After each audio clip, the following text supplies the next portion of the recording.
Hello friends, कैसे हैं आप सब लोग। आप सबका बहुत बहुत स्वागत है आपके अपने YouTube channel Suryavanshi subject special पे। और आज हम लोग देखने वाले हैं संस्कृत के प्रश्न। और पहला प्रश्न हम लोग देखते हैं कि क्या कह रहा है। तो क्वेश्चन नंबर 1 है, गत्वा पद में कौन सा प्रत्यय है। गत्वा पद में कौन सा प्रत्यय है। ये देखिए कौन सा प्रत्यय लगा हुआ है, ये त्वा दिख रहा है। तो ए ऑप्शन आपका है कत्वा, बी है क्त्वा, सी है त्वा या डी है त्वाम। तो आप बात समझिए कि जो त्वा प्रत्यय होता है, कौन सा प्रत्यय, त्वा प्रत्यय जो होता है उसमें ये जो हलंतित का होता है इसका लसक को तद्धिते सूत्र से लोप हो जाता है और शेष क्या बचता है, केवल केवल त्वा शेष बचता है। और धातु कौन सी लगी है, तो इसमें गम धातु लगी है। कौन सी धातु लगी है, गम धन त्वा लगा हुआ है, गम धन त्वा। तो क्या बन गया है आपका, गत्वा बन गया है। तो ऑप्शन आपका कौन सा सही हो जाएगा, बी ऑप्शन आपका बिल्कुल ही करेक्ट हो जाएगा। त्वा प्रत्यय जो है वो लगा हुआ है, बी ऑप्शन आपका बिल्कुल ही सही हो जाएगा। और हम लोग बढ़ते हैं आगे की ओर और हम लोगों को ध्यान देना है कि हम लोगों की जो प्रैक्टिस है वो रेगुलर चलती रहे, ताकि आने वाले समय में जब एग्जाम आए तब हम लोगों को दिक्कत ना हो। क्वेश्चन नंबर 2 क्या कह रहा है, गुरु शब्द का चतुर्थी विभक्ति एक वचन का रूप कौन सा है। ठीक है, तो कैसे चलता है, गुरु चलता है चतुर्थी विभक्ति एक वचन कह रहा है ना। तो देखिए विभक्ति होती है, प्रथमा हो गई आपकी, प्रथमा, द्वितीया,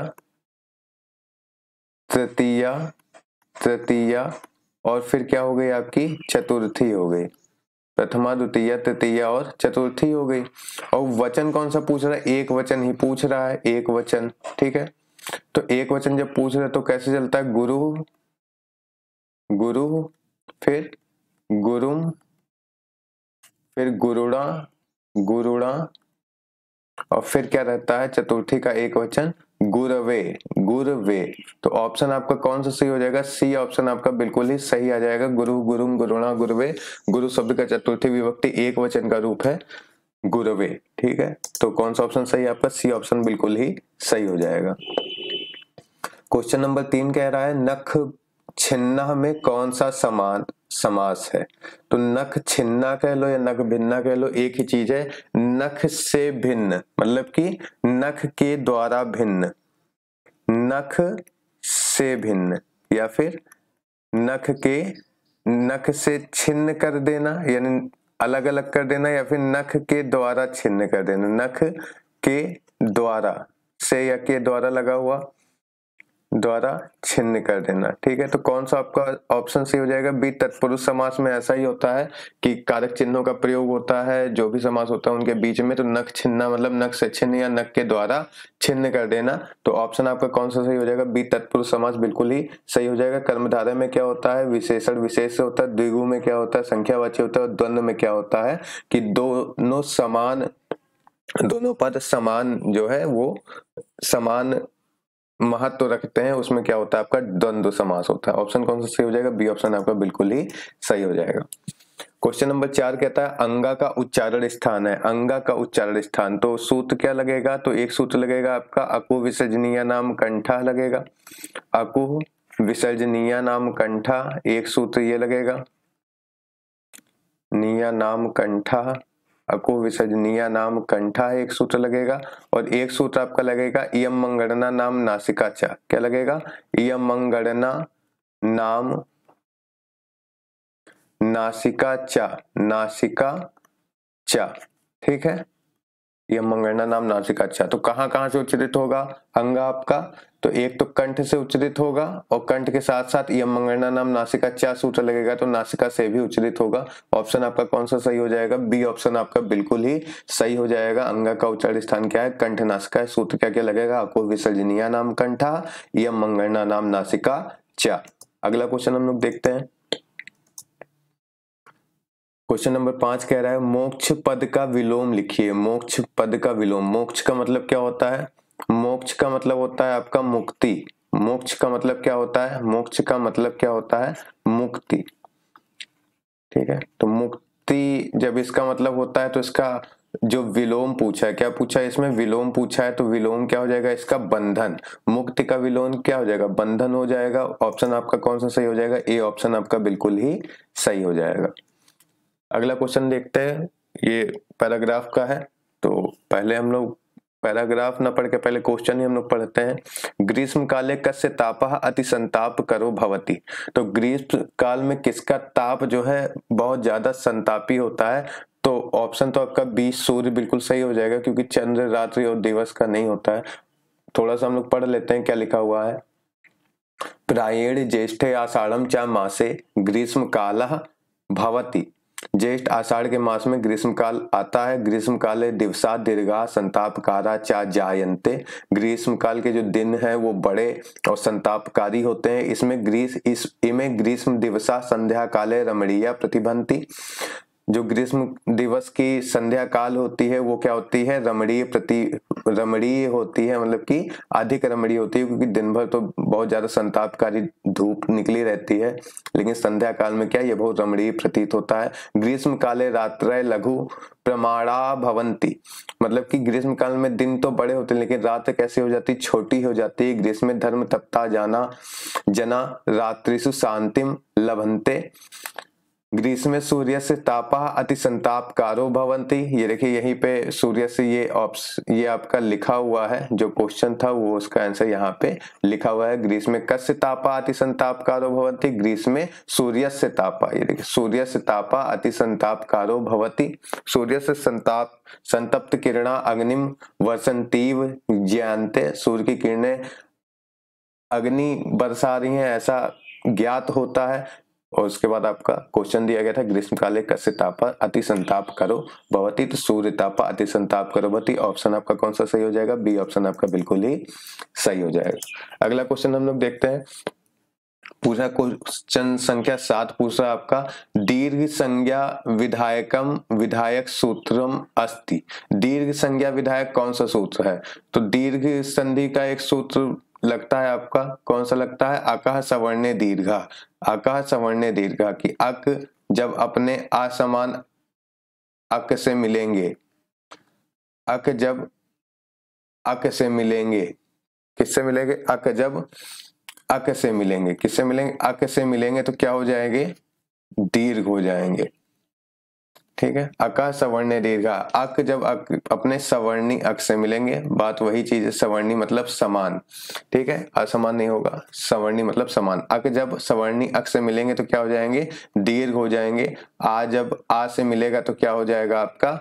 दीर्घ आ हो जाएगा। ठीक है, ई जब ई से मिलेगी, ई जब ई से मिलेगी तो क्या हो जाएगी आपकी? दीर्घ ई हो जाएगी। और ऊ जब ऊ से मिलेगा तो आपका क्या हो जाएगा? दीर्घ ऊ हो जाएगा। री जब री से मिलेगा तो क्या हो जाएगा आपका? दीर्घ री हो जाएगा। ठीक है, और री के बाद भी अगर री आता है, ठीक है, या फिर री आता है, तब भी क्या हो जाएगा? यहाँ पे दीर्घ री ही आपका बन जाएगा, क्योंकि री री वर्णियों मिथा सवर्णिम वाच्यम सूत्र से री और री क्या होते हैं? आपके सवर्णी होते हैं। तो कौन सा ऑप्शन आपका सही होगा? अका सवर्णे दीर्घ, दीर्घ संधि विधायक सूत्र है, दीर्घ संज्ञा विधायक सूत्र है। ऑप्शन नंबर ए ऑप्शन का बिल्कुल ही सही होगा। हा वर्ण से वर्गा भवती। देखिए हा वर्ण किस वर्ग में आता है? तो वर्ग तो आप लोग जानते होंगे, 5 वर्ग है अपने पास। का वर्ग है, चा वर्ग है, टा वर्ग है, ता वर्ग है और आपका पा वर्ग है। का चा टा ता पा है, कुचुटू तुपु भी कहते हैं। तो इसमें क्या क्या आता है? का आता है, खा आता है, गा आता है, घा आता है और अंगा आता है। फिर इसमें क्या आता है?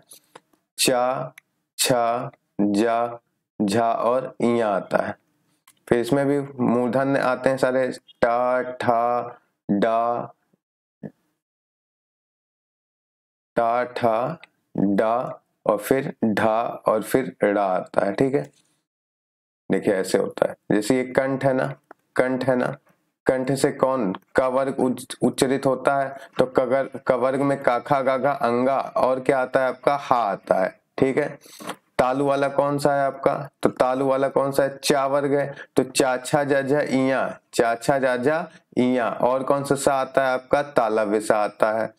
मूर्धा वाला कौन है आपका? तो टा वर्ग है, टा वर्ग है। तो टाठा डाढ़ा और क्या आता है इसके साथ? मूर्धन्य सा आता है। फिर दंत वाला कौन है आपका? तो दंत वाला आपका ता वर्ग है। तो ता था दा धा ना, और कौन सा सा आता है इसके साथ, तो दंती सा आता है। तो ये सा सा साहा, सा सा साहा जो है आपका हा जो किससे आता है, आपका कवर्ग कंठ से उच्चारित होता है। कहां से उच्चारित होता है, आपका कवर्ग कंठ से उच्चारित होता है, इसलिए ऑप्शन आपका कौन सा सही हो जाएगा, एक का वर्ग बिल्कुल ही सही हो जाएगा। हा वर्ण से वर्ग भवति, का वर्ग हा का है।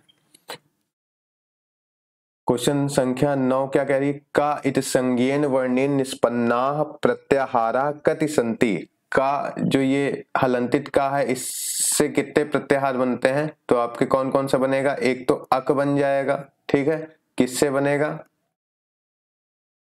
आयुड़, आयुड़ और रिलरिक, आयुड़ और रिलरिक के, आयुड़ के आ से लेके रिलरक के का तक के, रिलरक के का तक के जाएगा, क्या बनेगा, अक बनेगा। एक आपका क्या बनेगा, इक बनेगा, एक आपका इक बनेगा, कहां से कहां तक बनेगा, आयुड़ा, आयुड़ और रिलरिक है, तो आयुड़ के ई से लेके रिलरक के का तक बनेगा, एक इक बनेगा, और एक आपका क्या बनेगा, आपका उक बनेगा। कहां से कहां तक बनेगा, तो आयुड़ के ऊ से लेकर रिलरक के का तक, आयुड़ के ऊ से लेकर रिलरक के का तक आपका क्या बन जाएगा, तो आपका उक प्रत्याहार बन जाएगा। तो कितने बनेंगे, इत संज्ञक वर्ण का से कितने प्रत्याहार बनेंगे, तो 3 बनेंगे आपके। ऑप्शन आपका कौन सा सही हो जाएगा, सी ऑप्शन आपका बिल्कुल ही सही हो जाएगा, करेक्ट हो जाएगा। अक इक उक 3 प्रत्याहार आपके का से बनेंगे।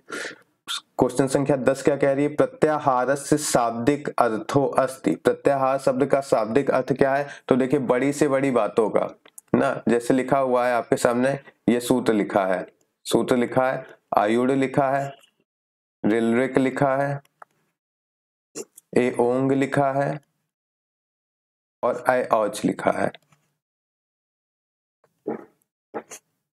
ठीक है। आयुड़ के ओंग एच लिखा है, इसको हम लोग क्या कह सकते हैं, आप सब लोग जानते हैं, आयुड़ का आ ले लेंगे, और यहाँ पे जो है आपका आयोच का चा ले लेंगे, और इसको मिला के हम लोग क्या कह देते हैं, अच कह देते हैं डायरेक्ट। तो अच के अंतर्गत कौन कौन से वर्ण आ जाते हैं, आ आता है, ई आता है, ऊ आता है, री आता है, री आता है, ए ओ आई औ। तो ये इतनी बड़ी सी बात को हम लोगों ने क्या किया, क्या कर दिया, इसका संक्षेपीकरण कर दिया, संक्षिप्तीकरण कर दिया। तो प्रत्याहार शब्द का शाब्दिक अर्थ ही क्या होता है, संक्षिप्तीकरण होता है। बड़े से बड़े सूत्रों को क्या कर देना, छोटे से छोटे 2 अक्षरों में बदल देना ही क्या कहलाता है, आपका संक्षिप्तीकरण कहलाता है या प्रत्याहार कहलाता है, जिसमें एक आपका आदि वर्ण होगा और एक आपका क्या होगा, इत संज्ञक वर्ण होगा। ऑप्शन आपका कौन सा सही हो जाएगा, ये ऑप्शन आपका बिल्कुल ही सही हो जाएगा।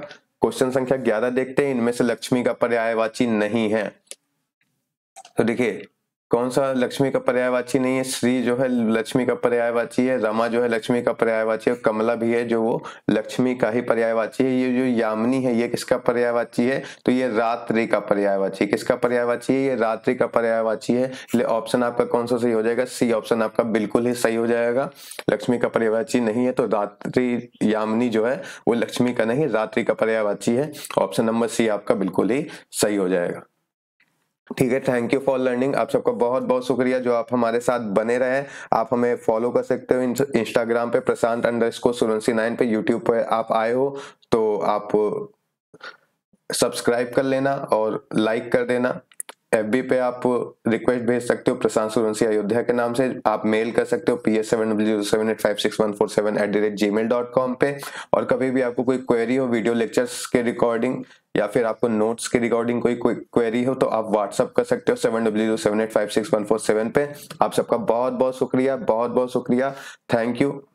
आप लोग ऐसे ही पढ़ते रहो, आगे बढ़ते रहो और हम लोग ऐसे ही प्रैक्टिस करते रहेंगे। शुक्रिया, आप सबका बहुत बहुत शुक्रिया।